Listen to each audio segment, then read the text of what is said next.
What's up everyone and welcome back to another tutorial. Today we're going to see how to block gambling websites on Chrome. So all you have to do is open the Chrome Web Store. Search for an extension named Block Site. Click the correct result, then click Add to Chrome.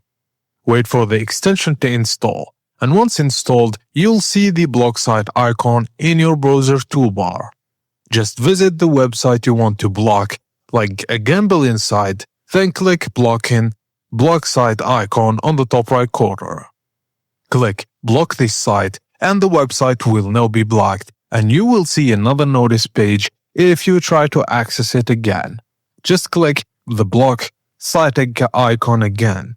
Go to Options, open the Block Sites tab, enter a website, then save your changes.